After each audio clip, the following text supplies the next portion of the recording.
আসসালামু আলাইকুম। তোমাদের সাথে আছি আমি ফারিহা। তো আ চতুর্থ শ্রেণীর বিজ্ঞান বইয়ের ১ম লেকচারটি আমরা শেষ করেছিলাম গত ক্লাসে এবং সেখানে আমরা ১ম এবং ২য় পার্ট পড়েছিলাম এবং তোমাদেরকে বলেছিলাম যে তোমরা এগুলা পড়ে রাখবে। তো চলো সেখান থেকে আমরা কিছু কুইজ করার চেষ্টা করি এবং তুমি সেগুলোর অ্যান্সার দেওয়ার চেষ্টা করো এবং তুমি ঠিক কয়টি কোয়েশ্চেনের অ্যান্সার করতে পেরেছো সেটি কমেন্ট সেকশনে জানাও। তো চলো শুরু করা যাক। তো আমাদের প্রথম কোয়েশ্চেনটি হচ্ছে বীজের অঙ্কুরোদ্গম কি? তুমি কি উত্তরটি করতে পেরেছো? আচ্ছা, দ্বিতীয় প্রশ্ন, অঙ্কুরোদ্গমের জন্য পরিবেশের কোন কোন উপাদান প্রয়োজন? তৃতীয় কোশ্চেনটি হচ্ছে উদ্ভিদের বেঁচে থাকা ও বৃদ্ধির জন্য প্রয়োজনীয় পুষ্টি ও শক্তি কোথা থেকে আসে?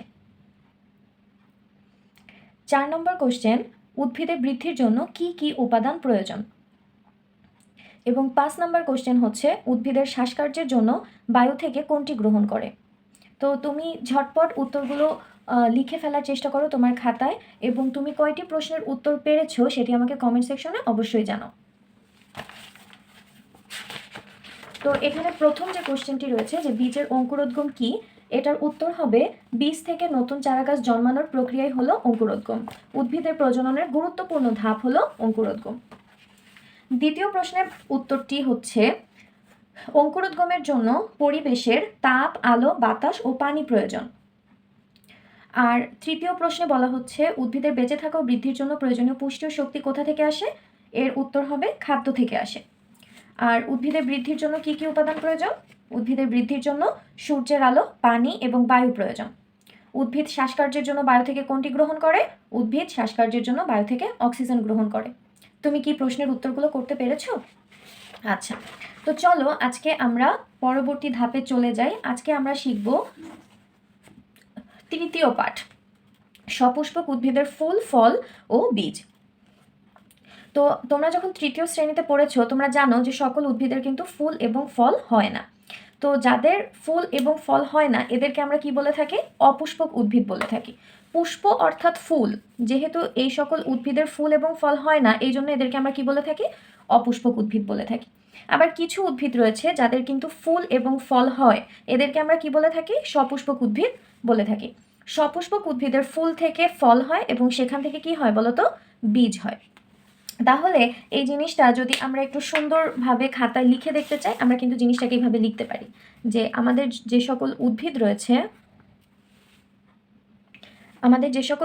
রয়েছে এই উদ্ভিদগুলোকে আমরা কয়টা ভাগে ভাগ করতে পারি বলো তো? দুইটা ভাগে ভাগ করতে পারি। একটা হচ্ছে অপুষ্পক উদ্ভিদ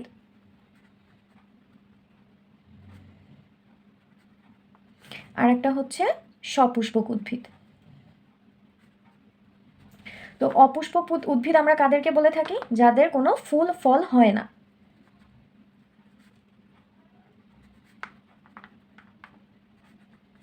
আর সপুষ্পক উদ্ভিদ কাদের বলবো? যাদের ফুল ফল হয়। আচ্ছা, আমরা জানি যে পুষ্প কথাটা আসছে হচ্ছে মানে পুষ্পক কথাটা থেকে আসছে, মানে পুষ্প থেকে পুষ্পক কথাটা আসছে। পুষ্প মানে কি? ফুল। যে সকল উদ্ভিদের ফুল হয় না তাদেরকে আমরা কি বলবো? অপুষ্পক। আর যেহেতু এদের কোনো ফুল নেই এই জন্য এদের কিন্তু কোনো ফলও হয় না। তো এই ধরনের উদ্ভিদের উদাহরণ যদি দেই তাহলে বলা যাবে যে তোমরা হয়তো অনেকে সাইকাস উদ্ভিদটাকে দেখে থাকবে। এটা মূলত বাগানের অনেক বাগান সাজানোর ক্ষেত্রে অনেকে এই গাছগুলোকে লাগিয়ে থাকে। আর সপুষ্পক উদ্ভিদ কোনগুলো? এই যে আম, জাম, কাঁঠাল, কলা এগুলো সবই কি? সপুষ্পক উদ্ভিদ। তো এরপরে এখানে বলা হচ্ছে ফুল ও ফলের অংশগুলো কি কি? তো ফুল এক ধরনের রূপান্তরিত পাতা। তাহলে তোমাকে যদি আমি কোশ্চেন করি বলো তো ফুল কি, তাহলে তুমি এর উত্তরে কি বলবে? ফুল হচ্ছে এক ধরনের রূপান্তরিত পাতা। আমাদের বাড়ি, বিদ্যালয়, আশেপাশে বিভিন্ন ধরনের ফুল ফোটে, এগুলো বিভিন্ন বর্ণের হয়ে থাকে। কি কি বর্ণের ফুল তুমি দেখেছো? লাল, সাদা, হলুদ, বেগুনি। যেমন লাল বললে কিন্তু গোলাপ, জবা, সাদা বললে রজনীগন্ধা, তারপরে হলুদ বললে গাঁদা ফুল, বেগুনি ফুল কোনটা হয়? যেমন তোমার কচুরি পানাতে কিন্তু বেগুনি রঙের ফুল দেখা যায়, তাই না? আবার নীলকণ্ঠ যে ফুল আছে সেটা কিন্তু নীল কালারের হয়ে থাকে। তো কোনো কোনো ফুলের সুগন্ধ থাকে, আবার কোনো কোনো ফুল আছে যেগুলোতে কিন্তু সেভাবে সুগন্ধ থাকে না। তো এখানে বলা হচ্ছে ফুলের কি কি অংশ রয়েছে সেগুলোকে আমরা পর্যবেক্ষণ করি। তো আসলে যদি এখানে আমাদের হাতে একটা ফুল থাকতো তাহলে আমরা এটাকে খুব সুন্দরভাবে দেখতে পারতাম। কিন্তু এই মুহূর্তে আমার কাছে ফুল নেই, সেজন্য আমি তোমাকে হাতে কলমে দেখাতে পারছি না। হয়তো অন্য কোনো একটা ভিডিওতে কোনো একটা ফুলকে এনে আমি তোমাদেরকে প্রত্যেকটা অংশ হাতে কলমে চিহ্নিত করে দেখাবো ইনশাআল্লাহ। তো দেখা যাচ্ছে যে আমরা সবাই তো কম বেশি ফুলের সাথে পরিচিত রয়েছি, ফুল দেখেছি। তো ফুলে আসলে কি, কি থাকে? দেখা যাবে যে ফুলের পাপড়ি থাকে, তারপরে আমরা যদি জবা ফুলের কথাই চিন্তা করি, ঠিক আছে? তো জবা ফুলে কি থাকে? বৃতি থাকে, তারপরে তোমার পাপড়ি থাকে এবং জবা ফুলের ভেতর থেকে একটা হলুদ রঙের কিন্তু একটা ডাঁটা মতো বের হয়ে থাকে, ঠিক আছে? তো এখানে কয়েকটা জিনিস ফুলের বিভিন্ন অংশের কাজগুলো সম্পর্কে এখানে বলা হচ্ছে। আচ্ছা, তো চলো আমরা একটু ছকটাকে পূরণ করার চেষ্টা করি। ফুলের অন্যান্য অংশকে রক্ষা করে কি? তো দেখা যাচ্ছে ফুলের পাপড়ি যেগুলা থাকে সেগুলাই কিন্তু ফুলের চারিপাশ থেকে বেষ্টিত হয়ে থাকে। তো আমরা কিন্তু এখানে লিখতে পারি কি বলো তো? পাপড়ি। আচ্ছা, এখানে এই ছকটা পূরণ করার আগে আমরা যদি এই পার্টটা একটু পড়ি তাহলে দেখা যাবে কি আমরা আরো ভালো মতো বুঝতে পারবো। তো চলো আগে এই পার্টটাই শেষ করি।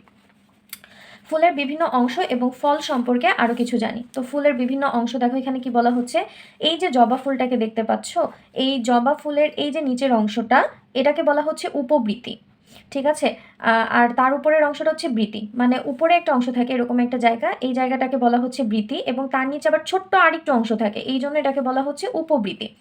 এবং এই জবা ফুলটাকে যদি আমরা প্রস্থচ্ছেদ করি, ঠিক আছে, মাঝ বরাবর যদি আমরা খুব সুন্দরভাবে সূক্ষ্মভাবে কাটি তাহলে দেখা যাবে এরকম একটা অংশ পাওয়া যাবে যেটাকে বলা হয় গর্ভাশয়। এবং ফুলের যে তোমার ডিম্বকগুলো থাকে সেটা কিন্তু এই গর্ভাশয়ের ভেতরেই থাকে। আর পাপড়িগুলোকে আমরা আরও একটা নামে চিনি, সেটা হচ্ছে দল। এরপরে জবা ফুলের উপরে এই যে তোমার দেখবে যে হাতে লাগালে এগুলো কিন্তু হাতের উপরে হালকা হালকা হলুদ হলুদ লেগে যায়, এইগুলাকে বলা হচ্ছে কি বলতো? পুংকেশর। আর উপরে যেটা এটাকে বলা হচ্ছে স্ত্রীকেশর, উপরের দিকে দেখবে একটু বড় করে লাল দানাদার থাকে, এটা হচ্ছে স্ত্রীকেশর। এবং একেবারে উপরে যেটা এটাকে বলা হচ্ছে গর্ভমুণ্ড। তো এখানে প্রত্যেকটা অংশের ব্যাখ্যা করা রয়েছে খুব সুন্দরভাবে। যেমন বৃতি, বৃতি কি করে? বৃতি সাধারণত সবুজ এবং দেখতে অনেকটা পাতার মতো, এটা ফুলের সবচেয়ে বাইরের অংশ। তাহলে তোমাকে যদি আমি এখন কোশ্চেন করি, বলো তো ফুলের সব থেকে বাইরের অংশ কোনটি? তাহলে এর উত্তর কি হবে? ফুলের সব থেকে বাইরের অংশ হচ্ছে বৃতি। কুড়ি অবস্থায় বৃতি ফুলের অন্যান্য অংশকে রোদ, বৃষ্টি ও পোকামাকড় থেকে রক্ষা করে। তাহলে একটা ফুল যখন কুড়ি অবস্থায় থাকে, কলি থাকে আসলে, ফুটে পারেনি, তখন কিন্তু এর যে বাইরের যে বৃতি থাকে, বৃতিটাই কি করে? ফুলের অন্যান্য ভেতরের যে অংশগুলো থাকে সেগুলোকে রোদ, বৃষ্টি এবং বাইরের যে পোকামাকড় আছে সেই পোকামাকড় থেকে রক্ষা করে।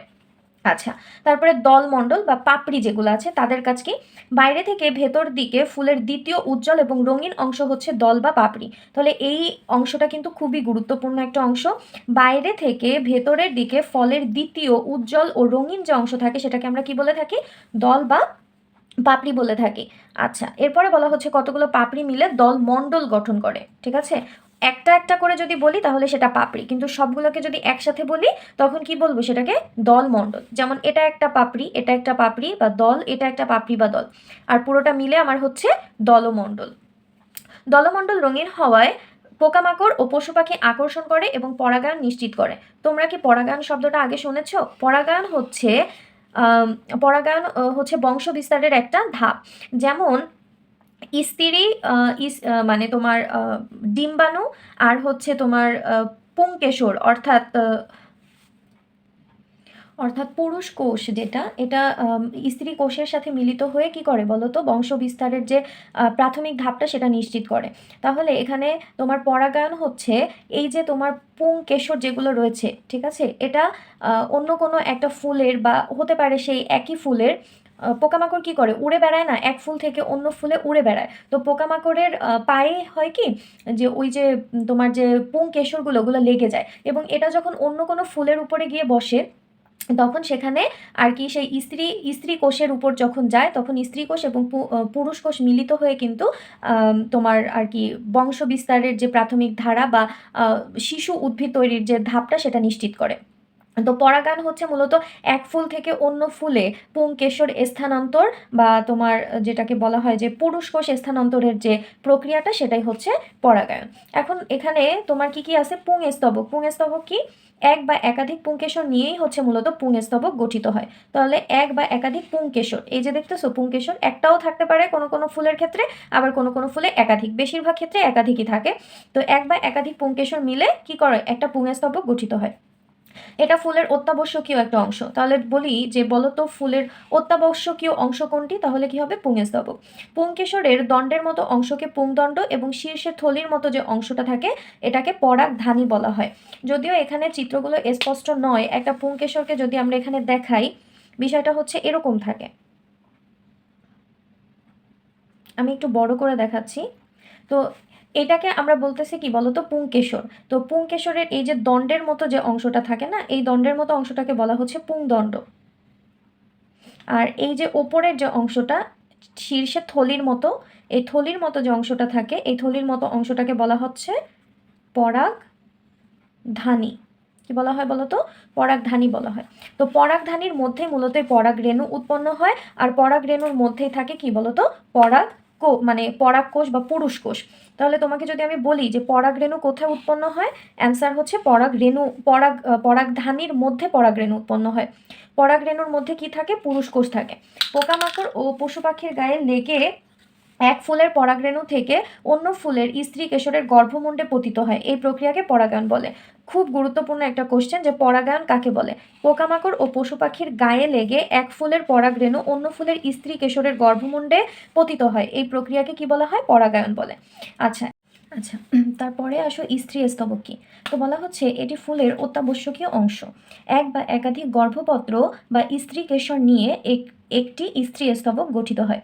একটি গর্ভপত্রের তিনটি অংশ রয়েছে: গর্ভাশয়, গর্ভদণ্ড ও গর্ভমুণ্ড। গর্ভাশয়ের ভেতরে ডিম্বক থাকে, আর ডিম্বকটাই হচ্ছে এর স্ত্রী কোষ।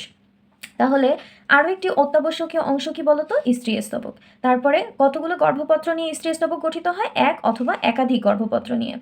আর একটি গর্ভপত্রে কয়টি অংশ রয়েছে? তিনটি অংশ রয়েছে। একটা হচ্ছে গর্ভাশয়, গর্ভদণ্ড এবং গর্ভমুণ্ড। গর্ভাশয়ের ভেতরে ডিম্বক থাকে, আর ডিম্বকটাই হচ্ছে স্ত্রী কোষ। তাহলে এখানে আমরা জানি যে পরাগরেণুর ভেতরে থাকে পুরুষ কোষ, আর এর গর্ভাশয়ের ভেতরে যে ডিম্বক থাকে, এই ডিম্বকটাই হচ্ছে মূলত স্ত্রী কোষ। তো এই স্ত্রী স্তবকটাকে যদি আমরা একটু চিত্রের মাধ্যমে দেখতে চাই, তাহলে আসলে বিষয়টা থাকে হচ্ছে এমন।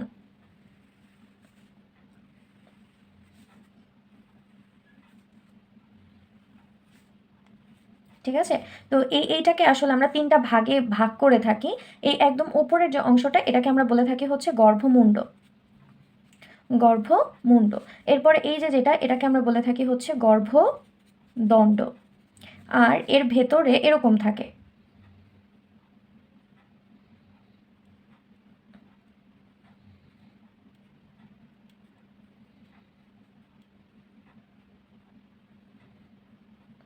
এই যে যেটা থাকে, এই অংশটাকে বলা হয় হচ্ছে গর্ভাশয়।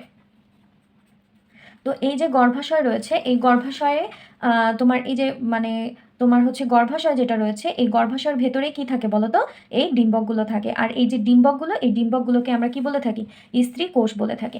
তো একটা প্রজাপতি হোক অথবা কোনো পোকামাকড় হোক, সেটা দেখা গেল এই পরাগধানীর উপরে এসে বসলো বা একটা ফুলের উপরে এসে বসলো, তখন এই পরাগধানীগুলো আর কি ওই পোকামাকড়ের পায়ে লেগে যায় বা গায়ে লেগে যায়, ও উড়ে গিয়ে আরেকটা ফুলের উপরে গিয়ে যখন বসবে, এই গর্ভমুণ্ডের মাধ্যমে এই পরাগধানীটা গর্ভমুণ্ডে স্থানান্তরিত হবে এবং সেখান থেকে গর্ভদণ্ড দিয়ে গর্ভাশয়ে চলে যাবে, এবং এখানকার যে পুরুষ কোষ রয়েছে সেটা এখানকার ডিম্বক অর্থাৎ স্ত্রী কোষের সাথে মিলিত হবে। মিলিত হয়ে কিন্তু সেখান থেকে প্রথমে তোমার ফল তৈরি করে, ফুল, মানে নতুন আর কি ফুল থেকে আমরা বলেছি না যে ফুল থেকে ফল তৈরি হয়, ফলের ভেতরে বীজ তৈরি হয়, সেই বীজটাই স্থানান্তরিত হয়ে পরবর্তীতে গাছের রূপ নেয়। তো এখানে এটা কিসে পরিণত হবে বলতো? একটা ফলে রূপান্তরিত হয়ে যাবে, যার গর্ভাশয়টা ফলে রূপান্তরিত হয় এবং ভেতরের অংশটা বীজে রূপান্তরিত হয়, এবং বীজটাই পরবর্তীতে গাছের হিসাবে তৈরি হয়। আমি যদিও এখানে বিষয়টা তোমাকে খুব সংক্ষেপে বোঝাচ্ছি, কিন্তু আসলে আমরা যখন বড় হব, বড় ক্লাসে উঠব, তখন কিন্তু এইগুলা সম্পর্কে আমাদের বিস্তারিত ব্যাখ্যা করা থাকবে। তো এই যে অংশটা রয়েছে, এগুলাকে আমরা কিন্তু আরেকটু সহজভাবে উপস্থাপন করতে পারি। তো চলো দেখে নেওয়া যাক। তো দেখো, আমরা সম্পূর্ণ পড়াটিকে এরকম ছোট্ট একটা ছকের মধ্যে নিয়ে এসেছি। এটা পড়াটাকে বুঝতে, মুখস্থ করতে এবং মনে রাখতে তোমাদেরকে অনেক সহায়তা করবে, এবং তোমরা চেষ্টা করবে যে এই রিলেটেড সাবজেক্টগুলোর নোট খাতা তৈরি করতে। ঠিক আছে? তো চলো শুরু করে ফেলি। তো এখানে বলা হচ্ছে যে একটা ফুল, আমরা জানি ফুলের একটা সময় আমরা পড়েছি যে ফুলের আদর্শ অংশ থাকে পাঁচটি: বৃতি, উপবৃতি, দলমণ্ডল, পুংস্তবক, স্ত্রীস্তবক। কিন্তু পরবর্তীতে উপবৃতিটাকে বাদ দেওয়া হয়েছে, কারণ এটা আসলে বৃতিরই একটি উপশাখা। তো একটা আদর্শ ফুলের কয়টি অংশ থাকে? বলা যেতে পারে চারটি অংশ থাকে। কি কি? বৃতি, দলমণ্ডল, পুংস্তবক এবং স্ত্রীস্তবক। আমরা যে পড়াগুলো পড়েছি সেগুলোই আমরা আসলে ছোট্ট একটা ফ্রেমে সম্পূর্ণ পড়াটাকে দেখব। তো বৃতি কি? আমরা কি পড়েছিলাম? বৃতিটা দেখতে সবুজ এবং এটা দেখতে হচ্ছে পাতার মতো। একটা ফুলের সব থেকে বাইরের অংশ থাকে হচ্ছে বৃতি, এবং কুঁড়ি অবস্থায় ফুলের যে বিভিন্ন অংশ থাকে সেগুলোকে রোদ, বৃষ্টি এবং বাইরের পোকামাকড় থেকে রক্ষা করে এই বৃতি। দলমণ্ডল, দলমণ্ডল কোনটা? ফুলের দ্বিতীয় উজ্জ্বল ও রঙিন অংশ, যেটা বাইরে থেকে ভেতরের দিকে থাকে এবং ভেতরের অংশগুলোকে রক্ষা করে। এবং এটি যেহেতু উজ্জ্বল এবং রঙিন হয়, এটি বিভিন্ন ধরনের পোকামাকড়কে আকৃষ্ট করে এবং পরাগায়ন নিশ্চিত করে। পুংস্তবক, পুংস্তবক গঠিত হয় এক বা একাধিক পুংকেশর নিয়ে, এবং পুংস্তবকে আমরা দুইটি অংশ দেখতে পাই, একটি হচ্ছে পরাগধানী আর একটা হচ্ছে পুংদণ্ড। এই পরাগধানীর মধ্যে পরাগ রেণু তৈরি হয় এবং পরাগ রেণুর ভেতরে থাকে পুরুষকোষ। আরেকটা রয়েছে স্ত্রী স্তবক। তো এক বা একাধিক গর্ভপত্র অথবা স্ত্রী কেশর নিয়ে কিন্তু এটি গঠিত হয়। তো গর্ভপত্রের আবার তিনটা অংশ থাকে, গর্ভাশয়, গর্ভদণ্ড এবং গর্ভমুণ্ড। আর ডিম্বকের ভেতরে স্ত্রী কোষ তৈরি হয় এবং এই ডিম্বকটা কার ভেতরে থাকে? এটি থাকে গর্ভাশয়ের ভেতরে। তো আজকের পড়া তোমাদের এই পর্যন্তই থাকবে, এখানে অল্প পরিমাণ। আচ্ছা, এখানে আরেকটা বিষয় আমাদের বাকি থেকে গেছে, সেটা হচ্ছে ছকটি। এই ছকটি কি আমরা এখন পূরণ করতে পারবো? আশা করি পারবো। তাহলে ফুলের অন্যান্য অংশকে রক্ষা করে কে? তাহলে আমরা এখানে বলতে পারি এর দলমণ্ডল যেটা রয়েছে, সরি, এটা হবে হচ্ছে ফুলের অন্যান্য অংশকে রক্ষা করে, এটি হবে আসলে বৃতি। এরপরে ডিম্বককে ধারণ করবে কে? ডিম্বককে ধারণ করে হচ্ছে গর্ভাশয়। আর ফুলকে সুন্দর দেখায় কার কারণে বলো তো? দলমণ্ডল বা পাপড়ি। আর পরাগরেণু কোথায় উৎপন্ন হবে? পরাগরেণু উৎপন্ন হয় হচ্ছে পরাগধানীর ভেতরে, পরাগধানী। তো আশা করি তোমরা আজকে ক্লাসটি বুঝতে পেরেছো। যদি বুঝতে না পারো তাহলে তোমরা ভিডিওটিকে আরও একবার দেখে নিতে পারো, আশা করি পরিষ্কার হয়ে যাবে। তো আজকের পড়াগুলি করে রাখো, কারণ আগামী ক্লাসে আমরা আবারও কুইজ করব, ঠিক আছে? প্রশ্ন করব, এবং তুমি কয়টি প্রশ্নের উত্তর দিতে পারছো এটাই হচ্ছে দেখার বিষয়। তো সবাই ভালো থাকো, সুস্থ থাকো, পড়তে থাকো, শিখতে থাকো। আল্লাহ হাফেজ।